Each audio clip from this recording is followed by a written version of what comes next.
Hey world, I'm back. It's me again, Rod Z, here in beautiful sunny Orlando at the Boss Move Studios. And we got a great show lined up for you. Some would even say it's gonna be iconic because we have two members of my favorite and the world's best fraternity, Omega Psi Phi Fraternity Incorporated. I'm going to tell you more about these brothers and what they're here for. But first, sit back, relax, make sure you like, share, subscribe, follow our channel. We have two other great shows, the Boss Move, we have Boss Lady, and we have For the Record. So make sure that you tune in.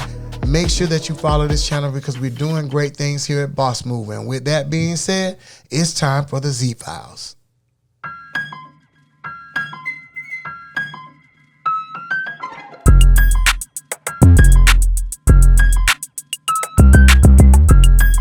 All right, I'm back again, and ladies and gentlemen, I have two brothers here with me, and instead of me introducing them, I'm kind of going to let them introduce themselves. So first, I'm going to start off with this gentleman here to my right, your left.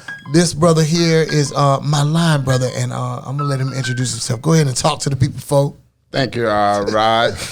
My name is Danny Vereen. I'm a local of Orlando, Jones High School graduate. 38 plus years in law enforcement, and I am presently a member of the Omega Psi Phi Fraternity Incorporated, the Chi chapter local here in Orlando, and I presently serve as the vice bossless. I'm married, and I have 4 boys, one of which is with me today. Brother Vice Bossless, how you doing, man? Thank you for your time and coming out.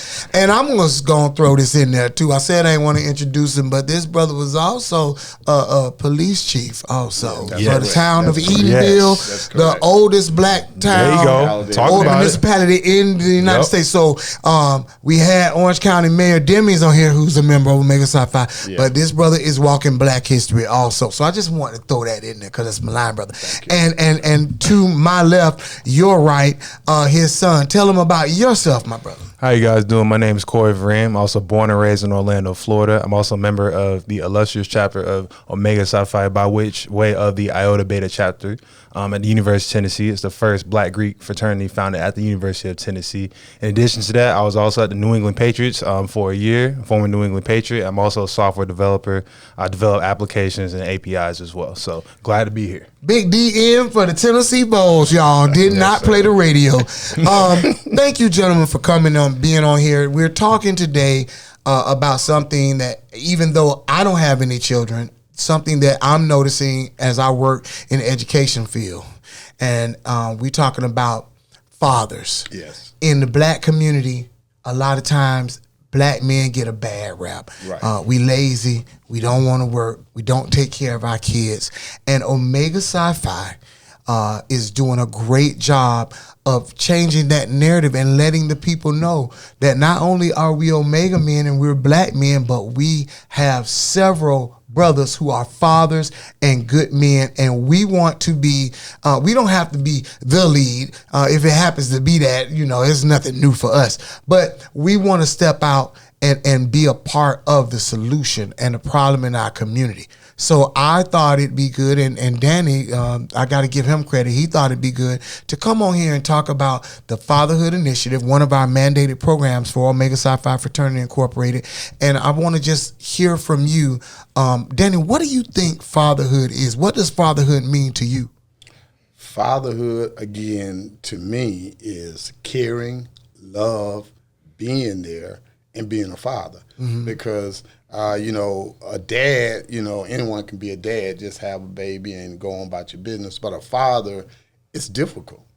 Father is difficult. You got to go to work, and you still got to come home and be a father. Right. You got to go to work. You still got to come home and help with homework. You got to go to work, and you still got to come home and go to practice. You got to go to work, and you still got to come home and check academics. You got to go home and still come home and be a father. So you talked about coming home and being a father. Let's back up a little bit. Yes. Let's back up. How old were you when you had your first child? I was 21 years old. Up the river, no paddle. I didn't know what I was doing.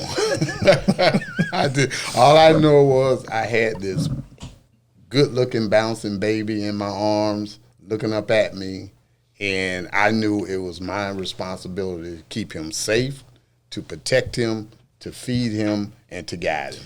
Now, here's something I heard you say in a conversation we had before. You say when you looked in your first baby boy's eyes, Danny Jr., Yes. you say you looked in his eyes and you fell in love. Yeah, I did. And you don't hear fathers talk about love or loving their children. You know, we come from the old school. Fathers tough. They don't laugh. They don't smile a lot. You say you fell in love when you looked in your son's eyes. I fell in love, and I encourage all fathers to make sure that your son hear you say, I love you. That's important because as equally important is for them to hear you say, I'm disappointed in your actions. Right. Because they want to hear you say you love them. Because when you Corey over here because it comes a Flashback. time when you're gonna discipline them. There's gonna be certain things that you're gonna tolerate, but it's gonna come a time when they're older. And I know we'll get to that, but when you say I'm disappointed, that hurts a lot more than a whooping. Yeah, I agree with that. Corey, you've accomplished a lot, man, in your young life. And how much of that do you attribute to your dad? A lot. I think that, especially when I got into college, playing college sports, man. I mean, D1 football in the SEC, the amount of black men that are propelling that whole business forward, and then the amount that actually come from secure households, I mean, it's alarming. Wow. Not many of them have stable households, even a father to speak of. I had one guy, his father didn't talk to him his whole life, and he showed up at his dorm room the first week he got there, and tried to build a relationship. And at that point, we had a lot of guys making stupid decisions and honestly walking around with a lot of rage, to be honest with you, because they hadn't experienced that love that you're talking about. So I would tell you this, man, if it weren't for my dad being in my life personally, it could have went 1,000 different ways. And I can honestly tell you that. Wow. So Danny, you talked about coming home and being a father. So let's talk about how much of the child rearing did you participate in? The changing the diapers, the reading. You mentioned academics. How much of that did you participate in? And I'll answer that for you, Rob. But let me. I want to zero in on something because to me, this is the essence of the fatherhood initiative that our fraternity has mandated. Mm-hmm. When he said, "If my father hadn't been in my life, I could have went any kind of way." Right. That right there is key. He didn't say if my father hadn't been married to my wife, my mom. If my you don't have to be with that woman. True. But you need to be in your child's life because that's important. You help guide them where they're going, whether you're with their mother or not. You need to be there to help guide them.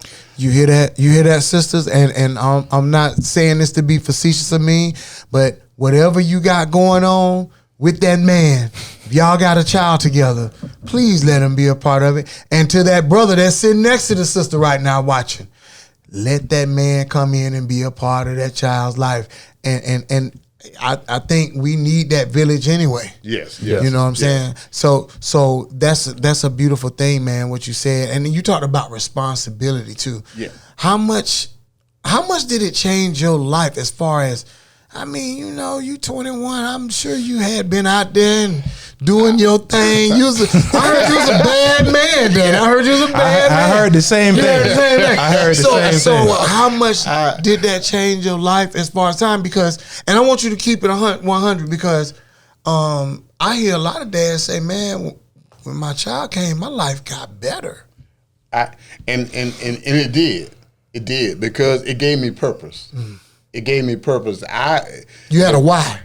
I had a why because before my first son came, Danny Jr., it was all about me. Mm. And as a father, as a parent, and I'm sure the women can relate to this as well. Once you become a parent, it's not about you anymore at all. So some of your dreams and aspirations, you have to say, okay, well, I got this boy, I got to feed him. I got this young girl, I got to feed. Yeah, I got to feed my child. I got to do for my child. So you have to put yourself second, and that's love because when you can do that, you're showing them love because you're saying, okay, instead of me getting whatever I might want, well, I know I got to get the diapers, I got to get the strollers, they got to go to daycare. You know, there's a whole litany of things you got to wake up in the morning to help with them when they're cranky, when they got to go to the doctor. All those things are a part of fatherhood, and that's love. Wow, that's deep. Corey, what's the best advice you could say that you can remember right now? I'm sure you got a ton of it, but what's the best pieces of advice you think your dad ever gave you? Let me tell you something. The best advice I've ever gotten from my dad, and I used to hear this every time I ran a touchdown with Team Omega back on Barnett Park. Every single time. I remember those days. I'm out of breath. I can't breathe. I'm on the sideline. I ain't even getting no water yet. My dad come up to me, where your help come from? God. Where your help come from? God. Every single day. I'm telling you. Wow. And it sounds overrated, but I think going through life, having a good father like I had, and you know, no father is perfect, but my dad checked a lot of the boxes off. Let me tell you something, especially from what I've seen. When you go through life and you have that father, you see the foolishness about to happen. You see the foolishness getting together. And if you haven't had someone to guide you and say, hey, when you see this, go the other way. Hey, when you see this right here, this is about to happen. Now, if you're smart, you'll go the other way. If you're stupid, you'll stay here. You know what I'm saying? Right. And I think having a father there to tell you, say, hey, this is going to look one way. This is not that. Right. This is poison. It's delicious poison. Right. But it's poison nonetheless. So if you drink it, you're going to have a good time, maybe a couple, 2 days. But after a while, it's going to kill you. And it's going to take you all the way to your knees. Or you can listen to me right now and save yourself all the trouble. Wow. So when you have that type of advice that, you know, God is basically your safe space and basically where you go if you need help from anything, you know what I'm saying? Like that, my father who's physically right here is right here, but my real father's in heaven. Wow. You know what I'm saying? So that bit of advice right there, I think was the best advice because it always taught me when I'm up there in Tennessee with no help, when I had a bad practice, right? Girl getting on your nerves, when it's tough, getting the assignments in. Your real father's still here. You know what I'm saying? So, and that was the biggest and best advice I could have ever gotten from him because that's how I stay connected to God through all the wilderness. You know what I'm saying? Man. So yeah, that's 100%. I can hear your daddy's chest heart beating right now. Hey. He's swelling. I can feel it. It's a beautiful thing, man. Now let's flip it because nobody's perfect. Yeah, and it's important for people to hear this too. Now. I'm going to ask you this. I'm going to let you answer this. Now, he talked about the best piece of advice he felt that you gave him. What is the worst piece of advice you think you ever gave your son? The worst piece of advice you told your son, I'm like, I should have told him that. That was stupid. You know, I tried to be very calculated in stuff I told him. And I never really had the explore the world with women conversation with him. Okay. My conversation was always respect women. Right. You know, so he didn't live the type of youth that I lived. Nah. Right. So you didn't get the down and dirty talk with him. You just say respect the women. Yeah, respect, you know, and I always said this to him, to all of them. And they would look at me bewildered because I would say, how'd you like growing up with your grandmother? And they'd always look at me crazy. And they're like, Dad, we ain't growing up with my grandmama. And I would say, yeah, if you have a child, they're not growing up with me. Right. Hey, hold on, wait. I'm glad he said that. I got that talk all the time. Right. Heard that regularly. Wow. Regularly. Like I knew. It was funny because in high school, I had my now wife, I'm married with her, so you know God is good. But I was with my wife in high school, and he always come to me, don't come home with no baby. And I looked, and I was just like, why would I do that? No one's gonna take care. Right. I was like you're telling me every day. You already told me you're not gonna take care. I was like, so why in the way? You know, it was more so to try to keep them focused. You know, because we all love our grandchildren, and I wouldn't tell them this, but if it would happen, I would gladly take them in, but I wasn't going to give them, you know, that easy out to think that they could go out there and do something like that because, you know, and what young men need to understand and the young fathers need to convey to their children is when you engage with other families, be it a girl or a boy. Now you're bringing their entire family into my family. So it's not just about you. You better preach, bro. It's about the entire family. And there are standards in the Vereen household, because one of the things that made me so proud one day, my oldest son, he got it the hardest, because I always felt like if I could get him on the right track, You can set that tone. I could set the tone. And one day someone was asking Corey, he was only about 6, I don't know if he even remembered, what are you going to do? He might have been a little bit old. He said, I'm going to college like my brother. Wow. So that showed me I was on the right track. Good. Let me piggyback off that real quick. My brother Danny Jr., his firstborn son, he's the reason why I'm doing what I'm doing. I'm gonna be honest with you. Yeah, when I used to be like, 12, 13, 12, I used to have a computer that was broken. And like I was like, man, this computer's broken. I'm like, it doesn't work. And then like dad just told me, yeah, your brother, he's making 6 figures. He's doing really well. He's working on this. And in my head, I was like, man, I bet I can fix this computer. I bet if I just go in here and I just, work hard, I bet I can fix it. And I fixed it. You know what I'm saying? So, and then after that point, I said, well, you know what? Interested in it. Yeah, I was like, well, you know what? I said, shoot, if Danny can figure it out, if Danny can go to college, shoot, I can go to college. Are y'all reading my mind? Because it seems like you are, because that was going to be my next question. And I'm going to just put this preface out there. We see a lot of men, or a lot of parents in general, once they have a child, and you talk about deferring your dreams sometime for the sake of raising your child. And then when they have that child, they try to live their lives vicariously through that child. So I'm going to ask your advice as a father. How much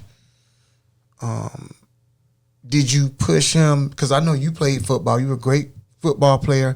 How much did you push him toward football, and how much did you say, no, I'm going to let him decide. I'm going to just put all these options out there and stand back and let him choose and whatever he chooses? Yeah, it was just not just him, all my boys. Okay. One of the things that I know, athletics teach you so many things. Athletic character-wise, athletics teaches you how to be disciplined. Right. Athletics teach you how to be a part of a team. How to work with others. Yeah. Athletic teach you time management. Yep. Because all those things, and those are the things that you take into real life. You got to learn how to get along with people. You got to manage your time, and you have to work with other people. You got to work hard. Sometimes you got to work hard. So what I basically did when they were young, I didn't dictate what they would do. I said, you're going to play some sport. You pick the sport you want. I wanted him to play basketball. Wow. He didn't like and it never basketball. worked. Wow. And it never worked. I wanted, so That's interesting. Yeah, because I would have thought if they say, well, what you think Danny had, I would have thought you was pushing him toward football. It was basketball. Wow. They used to come watch me play.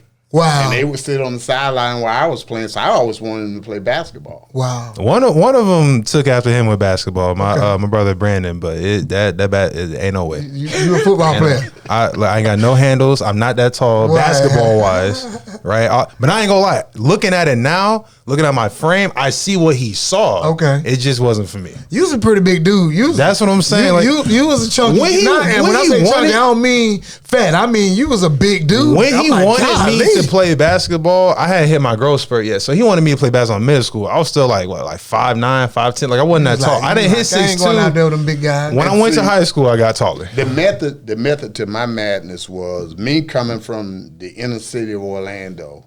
Tell them where you from, man. I'm from Polk Street. Polk Street Yeah. Raider. I'm a Polk Street Raider, and proud of it. But one of the things with us was I played football, basketball, baseball, and ran track. But the Right. thing that for me was it kept me busy.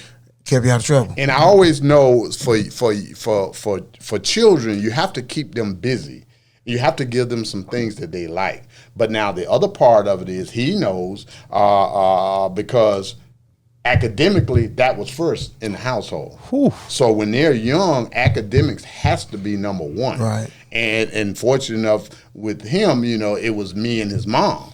And I could push a lot of the academics to her. And you blessed too, What? because your wife is very smart and she don't play. Bro. She don't play. But We now, ain't even gonna get on mom, but go ahead. So for me, because I want, and we're going to be having a fatherhood youth and parent breakfast. That's youth right. and parent breakfast on May the 18th at Mount Olive Church, 2500 West Church Street. And that's going to be, again, May 18th. It's going to be free of charge.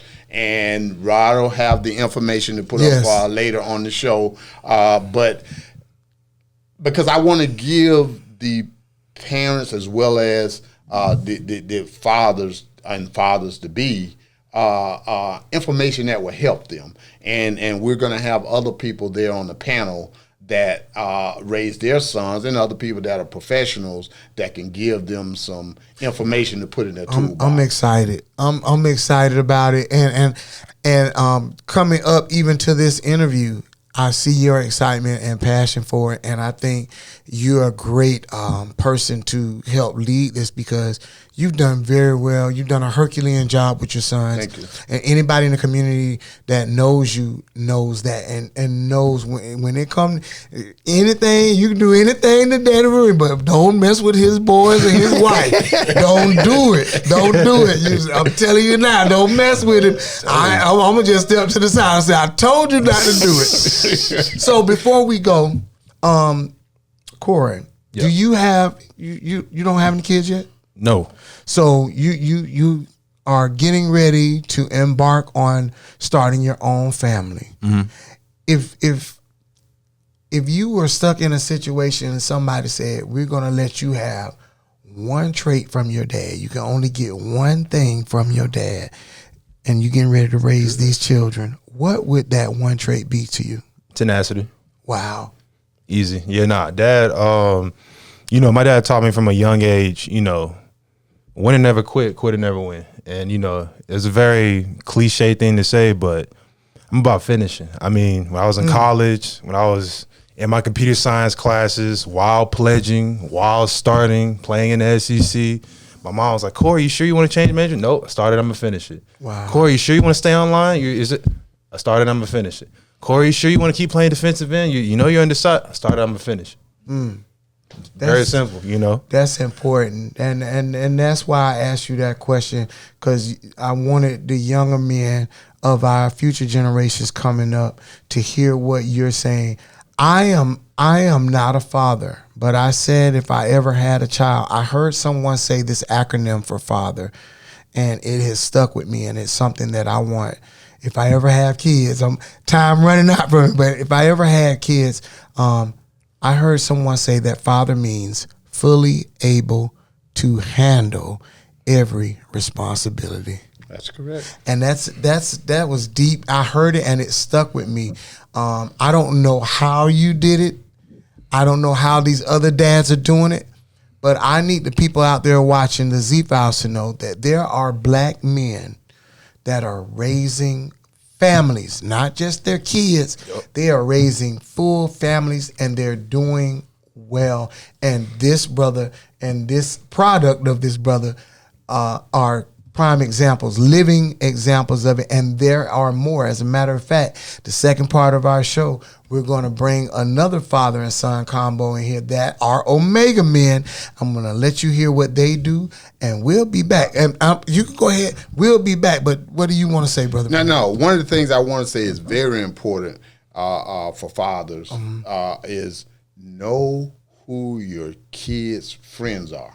Ooh, that was a good one. Know who your kids' friends are. I used to let them play, get on my truck and tear up my truck. They come and tear up my grass at my house. I didn't care because I knew who their friends were. You know who's around. Yeah, I want to know who they are, and I want them to know who I am. Right. That's a good one. I'm glad you said that. Boy, God is using you today, Brother Maria. God is using you. Well, like I said, we're going to be back with another pair of gentlemen, and I want you to hear more. We're talking about the fatherhood and the Fatherhood Initiative. Make sure that you sign up. If you're in Orlando, it's free. Free. And it's the Youth and Parent Breakfast, May 18, 2024, at the Mount Olive AME Church. Pastor Marcus Green, who is also a member of Omega Psi Phi. Don't go nowhere. We'll be right back.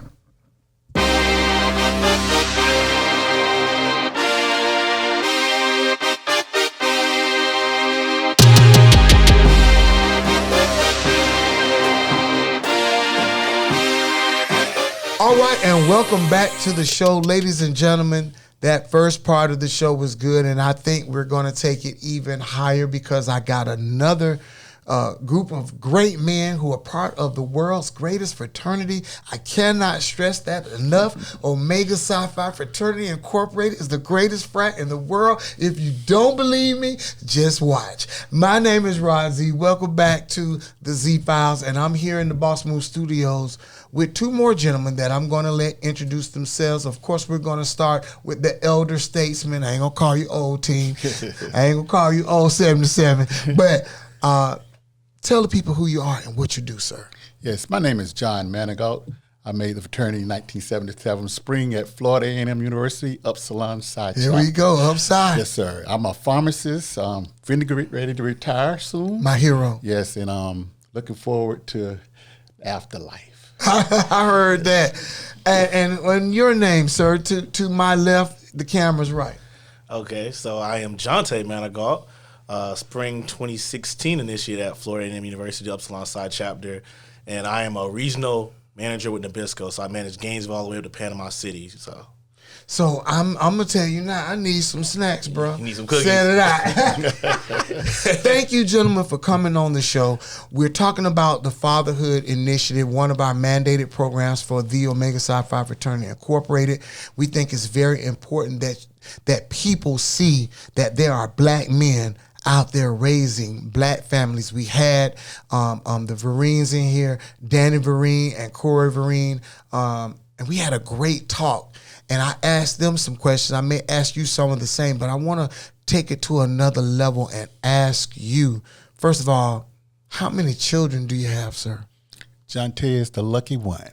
Wow. So we went from a man who has 4 sons to a man who has his one and only.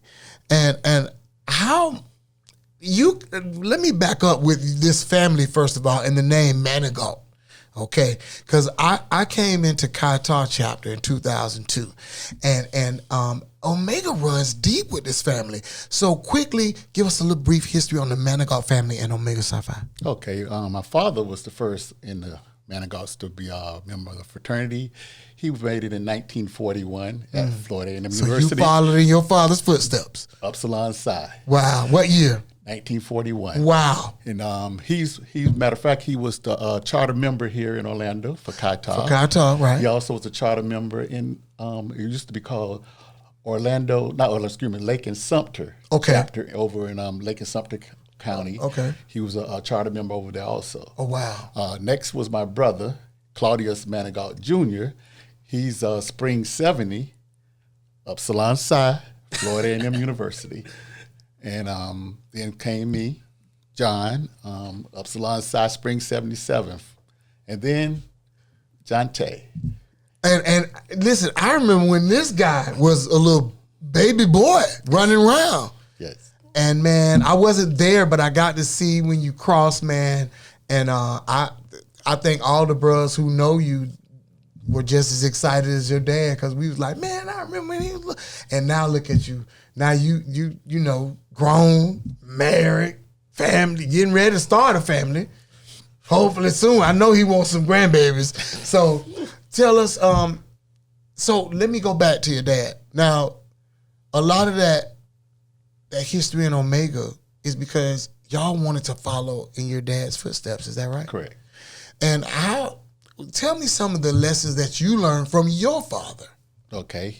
He was a very strict man. Mm-hmm. Well, matter of fact, he was the principal at Jones High School.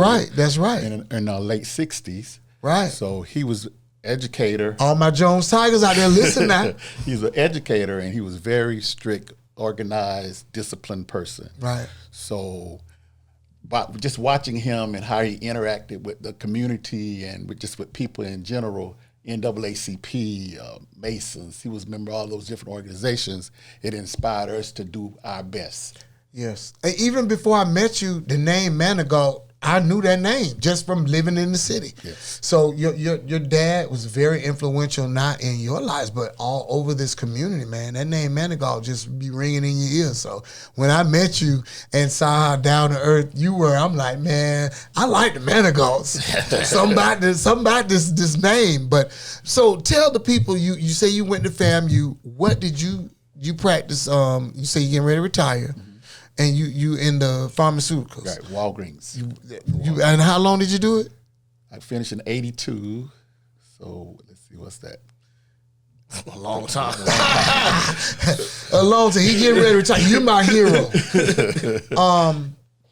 I think that's important because I want people to hear brothers are out there doing positive things. We always get stereotyped. We always get the negative, this and that about black men. We lazy. We don't want to work. We don't want to raise our children. You raised this young man. And, sir, I want to talk to you and ask you, how influential was your dad on your life? His dad influenced him, but how much of an influence was he on your life? So he was very involved. Up until literally almost high school, he was my basketball coach growing up. So I'm always playing for your dad. When you're the coach's son, it's already a little bit of extra pressure there. Right. Like, you got to produce. You got to produce. Or they gonna be like, don't embarrass me, boy. Yeah, you only getting playing time because your dad, right. so you got to produce. You want to kill that noise. Yeah. No. So, okay. He was involved there. And then on the academic side, wow. He's a pharmacist. So science, great at science. Science is my worst subject, so I'm like, hey, Dad. Right. I need some help. Right. And then he's really good with math, too. So, and then I'm really good with math now as well. So, like, the math and the science parts, he helped me out a lot with that part. And then just also, parent-teacher conferences, he was always there. My mom was there, So it's like, you just have all this involvement and love and care from both of them, Y'all weren't even in the studio, and Danny and Corey talked about the same thing. Involvement, academics, but I want to back up. How old were you when y'all first had Jonte? See, that's the thing. Jonte got old parents, so that's one reason we have old discipline, old ways of raising. He grew up old school. I was 39. His mom was 35. He in there listen to the Isley Brothers with you. All that he listened to him now. So he grew up in old school, strict. Discipline, we use the Newton law. For every action, there's an equal and opposite reaction. Okay. So science. Yeah. So, I know he thought we were being too tough on him sometime, but that's how it made me be a good person. So it made all my sisters and brothers look good. And everybody came out and did well in life. So I used to say, if it worked for all us, it's good gotta enough work for you. him. And what age were you when? Has there ever been a moment where you said, "Wow, Dad was right"? Like, how old were you when you had one of those aha moments where you say, "Wow, he was trying to tell me it didn't get through, but now I see"?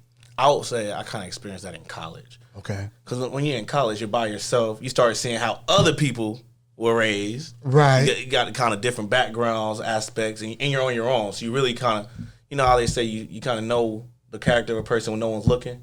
So like now your parents aren't there. So now you're really seeing how people act when their parents aren't around. And so had several aha moments throughout my time at FAMU. Like, oh.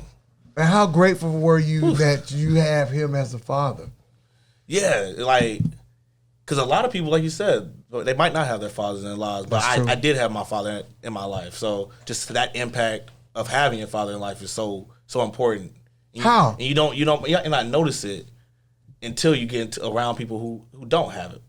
So for me, like, I have fond memories of I'm out, my dad passing the ball to me as I'm shooting basketball. My dad teaching me how to ride a skateboard, how to, how to just do different things. He taught me how to teach me how to drive. Wow. My mama not doing that. Right. She like, ooh, so just those different learning lessons taught me how to tie a tie, just different aspects of how to be a man. That was deep for me. So my dad taught me how to tie my tie. I was like, and a lot of the boys in school didn't know how to tie their tie. And I was coming in with the tie on, and they were like, who tied that for you? I was like, my daddy. My daddy showed me how to do this. And then one guy pulled me and said, you don't know how to do it. I was like, okay. That was big, and it sounds simple. It sounds like It's a tie. Come on. But when you have your father in your life teaching you and help mold and shape you, that goes a long way. That goes a long way. Brother Manago, I want to ask you, what was the best piece of advice you think your father ever gave you? It was that he told me that I'm not your friend.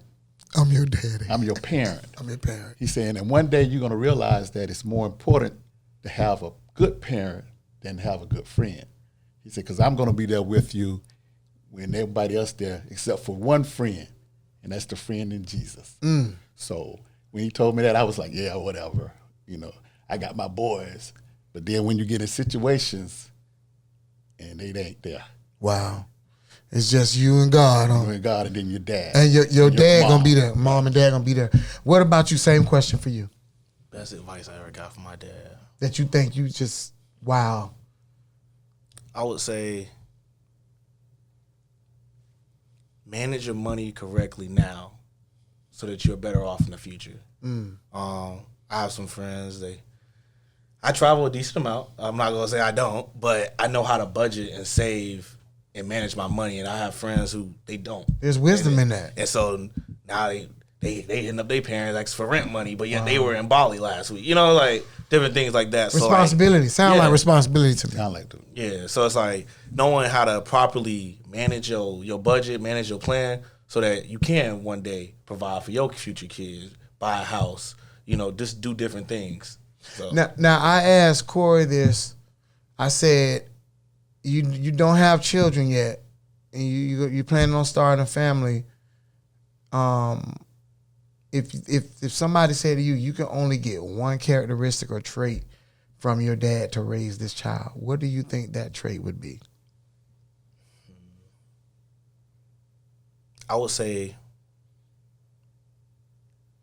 my dad's, I don't know how to, his I like his personality. Okay. He is a nice guy. He knows how to be nice. He knows when to be serious. Like the way he carries himself, I would say that, like the way he kind of carries himself. He knows how to maneuver every situation. He's one of the most loved brothers I know, and I'm not just saying that because he's sitting here.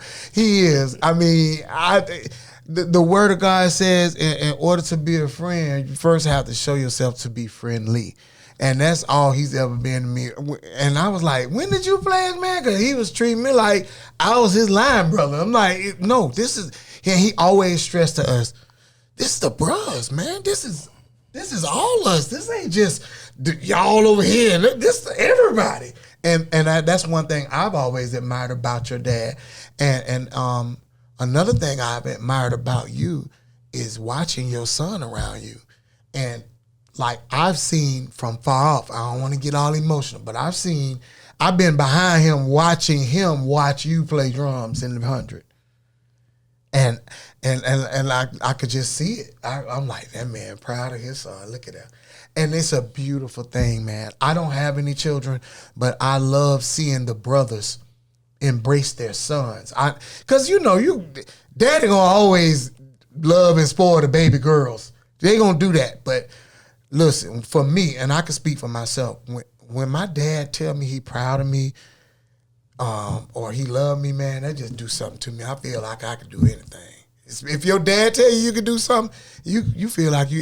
Is that true for you? When your dad told you you could do something? Now y'all came up in science. When most people, especially African Americans, they don't want to deal with it. But there are a lot of great black scientists. I mean, we've invented quite a few things. What made you want to get into that field? Once again, I'm following behind my family member. Okay. My brother was a pharmacist. Okay. My brother-in-law was a pharmacist. So I wanted to be in the medical field. In the medical field. But back in that time, there wasn't no black universities in Florida because we couldn't afford to go too far out that had medical anything. That is right. Right. So I said, okay, what can I do? I want to be an optometrist. You could tell why. But after I couldn't, and I saw closest one was in Alabama. And back in the late 60s and mid 70s, that wasn't a good spot to be unless you played football. Okay. So I He keeping searched it real around. because that's the truth. I searched around, and fam had pharmacy school, and then I saw my brother was there, and then my brother-in-law was there, so I said, okay, let's go that route. And I can still help people and save lives and make sure people are healthy and give them advice. What's your favorite part of being a dad? What do you like, man? What made you say? What make you say I wouldn't trade this young man for the world? Watching him develop, and become successful and achieve different things. And, it just makes you so proud to see that you did well and your wife helped you. It's just you can't even express an aura that's very unique. It's just see something a seed that you planted, raise up to be a flower. Wow. Or a tree. Wow. All right. Now, for you, what was that moment in your life where you just knew you like, man, how am I going to tell this to my dad? Or just that moment where you were like, really felt, oh, man, this man told me. Have you ever had a moment like that? So originally, I wasn't going to FAMU. Oh. So that was a moment that I was like, I don't want to tell my dad this. Because your dad a rattler to the heart. Yeah, I was originally gonna go to Florida State. Okay. Because they offered me a partial scholarship, like you said, following my buddies. And you right there in Tallahassee. I know he was mad. So I'm following my buddies. All my boys were going to Florida State. So I'm like, I want to go to Florida State with my boys. However, then of course, my dad said, "Well, at least you've been around FAMU all this time. Apply." At least apply. FAMU came back. He was setting you up. And going to an HBCU was the best decision you ever made. Yeah. Thank you. But I was like, Marching 100, several involvement, AK Psi Business Fraternity, did Strikers Dance Troupe while I was there, joined SGA. Of course. You was a striker, bro. I didn't know that. Yeah, did Strikers. Okay. Of course, came to Bros. Like, I was severally involved all over the campus. Went on to be state president for the Bros for undergrad. So it's like, definitely got me out of my shell, because I definitely feel like FAMU got me a lot out of my shell, because I was really shy before FAMU, and then also just got severally really involved on campus. Can I interject one thing? Yes, sir. Also, I told him, my money's going to FAMU. I don't know where you going. I don't know where you going to get your money from, huh?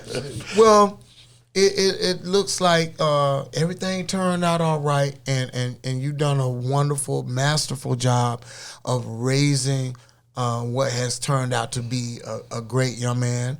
And I've taken pleasure in watching you grow and develop. I'm a percussionist myself, also marched in the HBCU band, so I was proud too. I was like, look at him. I got a kick out of watching you grow. So I know if I was excited, your dad was excited. Now let me ask you this as a father and son. What do you guys like to do? Like, what does y'all think? What do y'all look forward to the most as a father and son? Well, he been running from me, but we like to bowl. Okay. But he said he got bad knees and stuff. Now he coming up with excuses. He know I'm coming for him. So he running, but I don't know. I think Dad got a couple more games in the tank. He gonna mess around and bust a perfect game on you. Sometimes you just have to have them. Let him glory. Let him feel good by himself. You don't want to get boring. Yeah, too long. So that's y'all thing, bowling? Yeah, we like to bowl. We like to travel a lot. So we travel a lot as a family. Okay. So he still goes on vacations with us. That's awesome. And as it should be, man. So my best vacations have been with my family. Except for when I went to Tom Joyner. Now, I'm glad my parents were with me for that. But my best memories are traveling with my parents, going up to Georgia, just going. I remember we went to just places.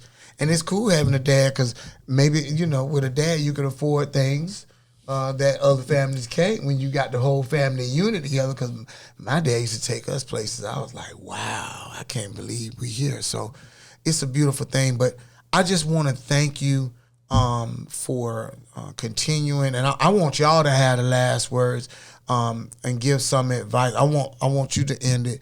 Give some advice to that young man out there who's maybe has a child on the way or who's just had a child. You raised the young man to be an adult. You the dad now. Talk to the young man, Brother Manago, and tell him, give him just a good word of advice. First of all, seek God first, because you got to have a head of the house, and you want him to be the head of your house, and then you're next in line, and then your wife's because you want to build a trinity. Wow. You can't be successful, to me, without God, because you could do all things through Christ that strengthens you. So if you got God in your life, everything else will fall in place. It'll be so simple. You won't realize that it's happening. You say, why did that happen? Why did this happen? Then you got to show love to your wife, respect to womanhood, and then that will make your son be more respectful in society. Because the way we treat our black women is not good. That's not a good side of family. And that's what we have been taught to do now, separate the family. We got to keep the family together, because back when I grew up, it was a village to raise a family. Keep that unit. You got to keep the unity together. So keep that first, God. Keep second, how you treat your wife. And thirdly, raise your kids together. Don't show so much emotion in front of them, because that builds negativity. We want to be positive. We want them to always see positivity in everything they do. Even if they do stuff wrong, find the positive out of it, and then tell them why they did it wrong. Do y'all hear these Omega men talking? Now do y'all see why I joined this fraternity? But on a serious note, I want to thank you two gentlemen, and I appreciate you taking out the time. Ladies and gentlemen, the Chi Tau chapter of Omega Psi Phi Fraternity will be hosting the Youth and Parent Breakfast on May 18th, 2024, and it's free. All you have to do is sign up. We'll have more information on that. It's going to be at the Mount Olive AME Church.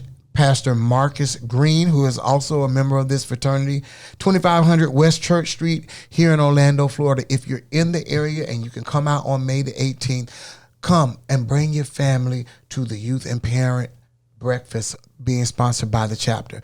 We think it's a beautiful thing. You will be seeing more fathers and sons, and we will be talking about this Fatherhood Initiative, which is one of our mandated programs for the fraternity. So you will be hearing and seeing more of that. I'm so glad that we can have the brothers, Brother Manago and his son Jonte, and we had Brother Danny Vereen and his son Corey, and I'm just excited and overjoyed to do something like this, because we need to start showing real men doing real things with their families. So on that, I'm going to wrap up the show. Thank you again, brothers. Ladies and gentlemen, on behalf of the Boss Move Studios and Lighthouse Media and Entertainment, you've been watching the Z Files. I'm Rod Z. See you next time.